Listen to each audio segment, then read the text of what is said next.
The Snetterton Stages Rally marks the turning point in the Protyre Circuit Rally Championship season as we move into the second half of the championship, and those points become even more important.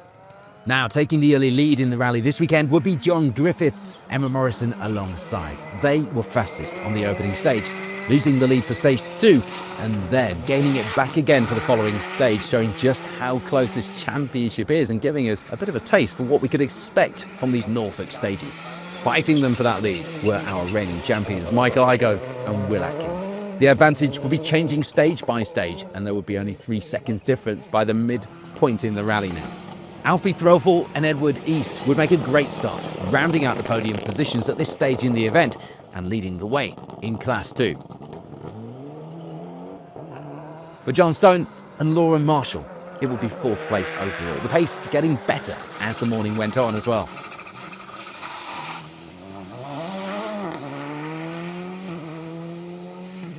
And Hugh Brunton and Kerry McIlvery were going the other way slightly. 2nd fastest on the opening stage, 3rd on the 2nd stage, and ending the morning in 5th overall. But the times at the top were still close. Just behind them were Steve Finch and Sam Fordham. But the pair would have a 30-second penalty that could have been the difference in a couple of positions on the results. They end the morning with 6th.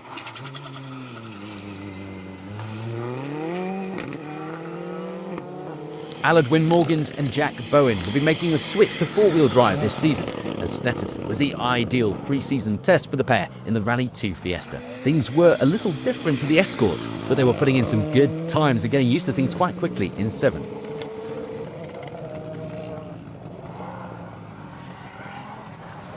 Jersey crew Daryl Morris and Steve Gully would end the morning in 8th. The Skoda pair just a single second back from Morgans in the car ahead at this stage as well.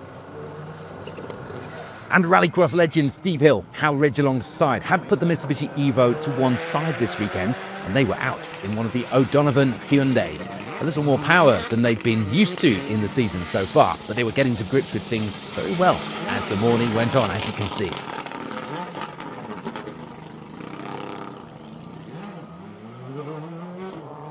And rounding out the top 10 will be Christopher Thompson and Steve Bilby.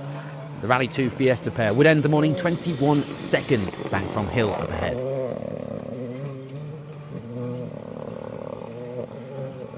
Let's take a quick look at some of the class positions outside of the overall top 10 leaderboard, and it was 2nd in Class 2 for Martin Farrer and Andrew Ward. They end the morning in 11th overall as well. And just behind them in the class will be Stephen Johansson and Colin Stevens. They would lose a handful of time spinning at the chicane on stage 3, around 25 seconds lost in fact in the process, as they tried to get the car turned back around and on its way again. In Class 3, it was Alistair Stables and Neil Jones leading the way. They'd have a 17-second advantage in the class as well by the end of the 3rd stage of the day. And they were also in 12th overall. For James Garner and Jack Cuttle, it was 2nd in the class. The Darien pair putting in some good time to keep up with the leaders at this stage.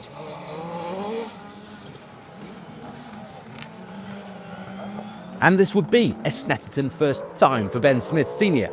and Ben Smith Jr., the Escort pair, not knowing the stages, but it didn't seem to matter too much. They take 3rd in the class for now. Joseph and Daniel Duffy, meanwhile, would have a small advantage in the lead of Class 5 in that familiar Lotus. 18 seconds by the end of stage 3 for the pair. And that lead will be over the Escort pair of Mick and Ben Jowers. They'd be happy enough with that 2nd place in the class by this stage of the event, that is for sure.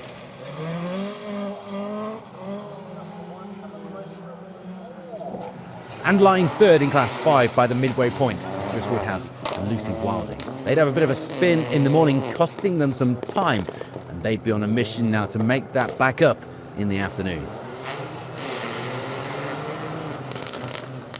In Class 8, it was Callum and Roland Francis leading the way in the Escort. They have a 22-second advantage in that class for now.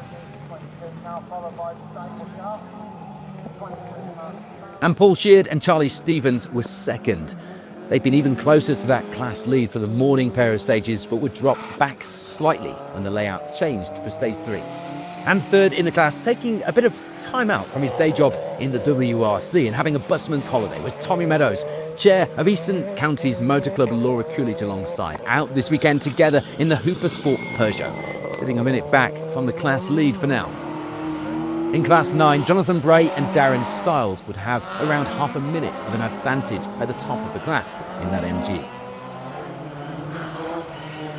And they'd be ahead of the similar car of Joseph Anderson and Brian Marquis, second place in the class, and with a good advantage themselves in that position. But trying their best not to let the MG pairs up ahead get away with too much of a lead will be Joshua and Ian Tatchell. They would, however, be some way off at this stage, so it looked like third place was their target for the day. In Class 10, it was Owen Kuehl and Matthew Walk, a good lead in the Mini, over a minute and a half's advantage in fact in that position, and using the wet conditions to do a bit of drifting on the faster corners of the circuit. Second in the class, Tom Grant and Josh Marsden were having a good day. They were managing an issue with the top mount, but that would seem insignificant when they also spun the car on stage 3, hitting the chicane and ending that good day so far, causing some significant cosmetic damage to the Clio in the process.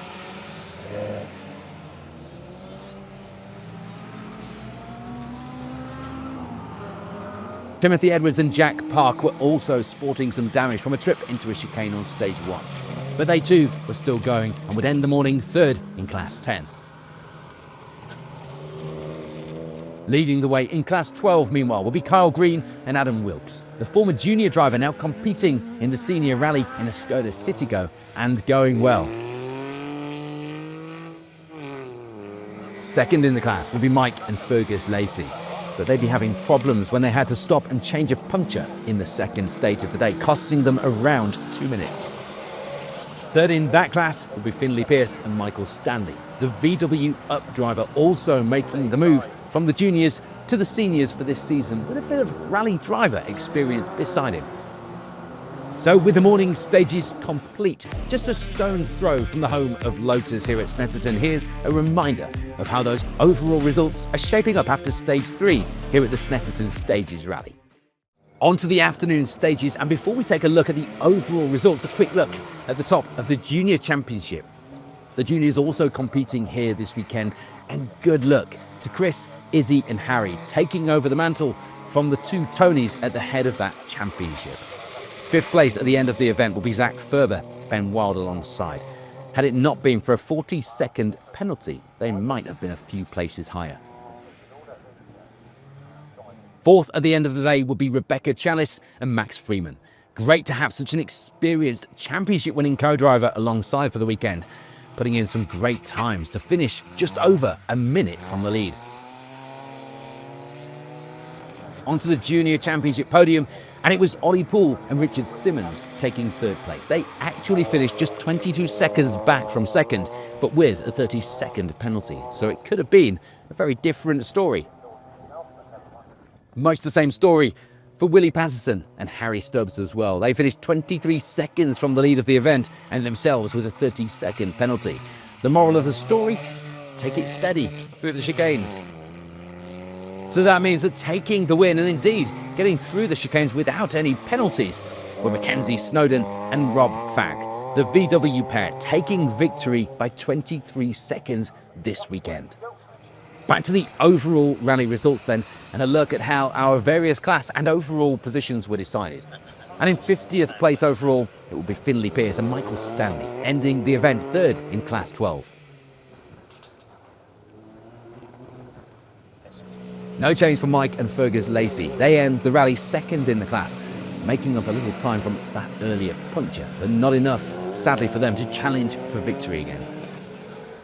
So that means it's a Class 12 victory for Kyle Green and Adam Wilkes this weekend. First class win for the pair as well, which was a bonus. No change in Class 10. We see Timothy Edwards and Jack Park continuing to lie in third until the end of the event, taking 44th overall as well. One position higher on the overall and class results will be Tom Grant and Josh Marsden. Second in Class 10, and now with a bit of work to do getting that Clio looking its best again. But taking the Class 10 win will be Owen Kuehl and Matthew Walk in the Mini.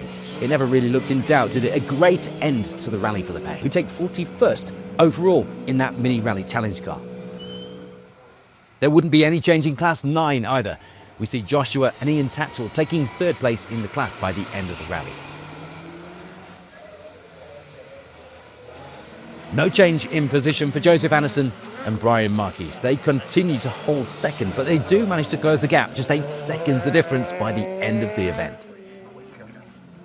And that means it's the Class 9 victory for Jonathan Bray and Darren Stiles, keeping hold of that lead throughout the event and taking 39th overall with it. Class 8 would see the gaps increasing a little as the event went on, but no change to the overall leaderboard. Tommy Meadows and Laura Coolidge ending the event third in the class. For Paul Sheard and Charlie Stevens, it was second in the class, unable to get any higher up the class results, but holding firm and finishing second with 22nd overall. But taking the class win will be Callum and Roland Francis. They end the rally just over a minute ahead in the class by the end of the day. There was frustration for Mick and Ben Jowers. They'd gone the wrong way on the class leaderboard, dropping down into third by the finish, just missing out on second place that they'd held earlier in the rally. But with 14 finishes in their class, they couldn't complain at all with a podium finish. But taking that second place will be Chris Woodhouse with Lucy Wilding alongside. Recovering from that earlier spin, they managed to make back enough time to take that runner-up spot with 15th overall. But taking the class win that they'd held all day, to be fair, will be Joseph and Daniel Duffy in the Lotus Elite. How fitting as well, just a stone's throw from Hethel, the home of Lotus here. They end the rally 15 seconds ahead, but the pair also pick up a 30-second penalty. A win is a win, though, no matter the difference. And it would have been a successful debut at the venue for Ben Smith Sr. and Ben Smith Jr., but they take third place in Class 3 this weekend in the Escort. We'd call it a successful debut. I'm sure they would have wanted more. For James Garner and Jack Cuthill in the former championship-winning Darien, it was second place in Class 3 to end the rally. They also finished in 12th overall. In Class 2, it was third place for Stephen Johansson and Colin Stevens, the former GT racing driver who has been here many times in a very different type of car, doing just what he needed to do to finish outside the overall top 10, excruciatingly close in 11th. We're on to the top 10 overall then, and just ahead in the class and overall results will be Martin Farrer and Andrew Ward. They get a penalty through the afternoon, but it still didn't affect their position in the class. For Alistair Stables and Neil Jones in that glorious Chevette, it was the Class 3 win. They take that victory by 29 seconds, ending the event in 9th place overall as well.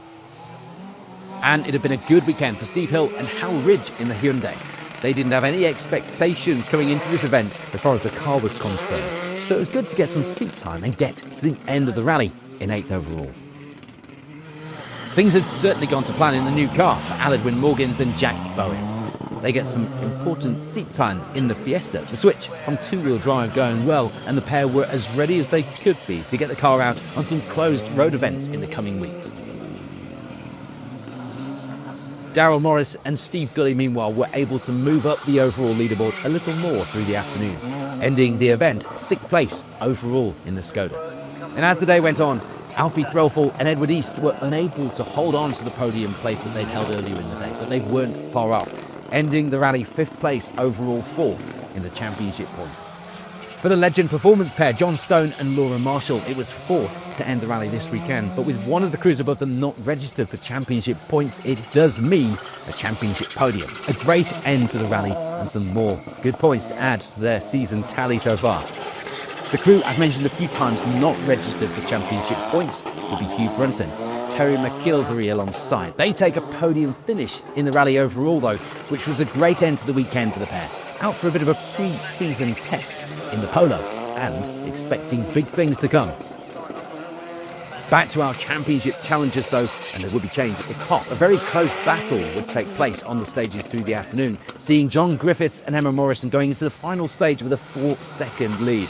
But despite everything, they were unable to do enough to keep that lead and would take second. That means, of course, that Michael Igoe and Will Atkins go into the final stage with that 4-second deficit and would go 6 seconds faster, taking victory by just 2 seconds by the end of the event. So with the Snetterton stages complete, here's a reminder of how those final overall results shaped up. Next up, the championship heads to its first of 2 visits to Anglesey, and we will of course be there with live coverage and a review of the event in the coming weeks. Meanwhile, thanks for watching.